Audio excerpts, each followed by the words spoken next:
कहते हैं ना, भगवान सबका होता है, पर एक समय ऐसा भी आया जब भगवान खुद एक स्त्री के प्रेम के आगे झुक गए। ये कहानी है तुलसी विवाह की, जहाँ भक्ति ने प्रेम को अमर कर दिया और प्रेम ने भगवान को भी नतमस्तक कर दिया। बहुत समय पहले की बात है। एक सुंदर राजकुमारी थी, वृंदा। वो जितनी सुंदर थी उतनी ही सत्यनिष्ठ और पतिव्रता भी थी।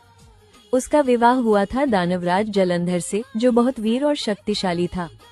कहते हैं कि उसकी शक्ति उसकी पत्नी वृंदा की पवित्रता में बसती थी। देवताओं से युद्ध में जब जलंधर अजेय हो गया, तब सारे देवता भगवान विष्णु के पास पहुँचे। विष्णु जी ने कहा, जो अधर्म के मार्ग पर चले उसे धर्म की रक्षा के लिए रोकना ही पड़ेगा। फिर एक दिन भगवान विष्णु जलंधर का रूप धारण करके वृंदा के सामने प्रकट हुए। वृंदा ने अपने पति के रूप में उन्हें पहचान लिया और उस पवित्रता का भंग हो गया जिससे जलंधर की शक्ति बनी थी।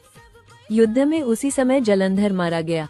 जब वृंदा को सच्चाई पता चली कि जिन पर उन्होंने भरोसा किया वो स्वयं भगवान विष्णु थे, तो उनके हृदय में तूफान उठ गया। वो बोली, प्रभु, आपने मेरे सत्य, मेरे प्रेम, मेरी निष्ठा को छल से तोड़ा है। मैं आपको श्राप देती हूँ कि आप भी अपनी पत्नी से दूर रहेंगे। और यही श्राप श्रीराम के रूप में सत्य हुआ, जब विष्णु को सीता जी से वनवास में दूर रहना पड़ा। वृंदा का शरीर तो मिट गया, पर उनकी आत्मा पवित्र तुलसी के रूप में धरती पर आ गई। भगवान विष्णु ने पश्चाताप में कहा, हे वृंदा, अब से तुम मेरे बिना अधूरे हो।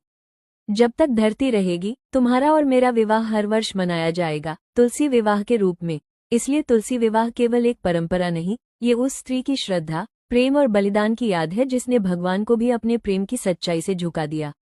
हर साल जब तुलसी जी का विवाह शालिग्राम विष्णु से होता है, तो ऐसा लगता है जैसे वृंदा और विष्णु फिर से एक हो गए हों, जहाँ प्रेम, त्याग और भक्ति एक साथ खिल उठते हैं। इस कहानी से हमें ये सीख मिलती है कि सच्चा प्रेम कभी मिटता नहीं। वो समय, रूप और जन्म से परे होता है। जिसमें सच्चाई हो वही प्रेम भगवान के समान होता है। जय तुलसी माता। Like, share, subscribe for more भक्ति और इमोशन के साथ।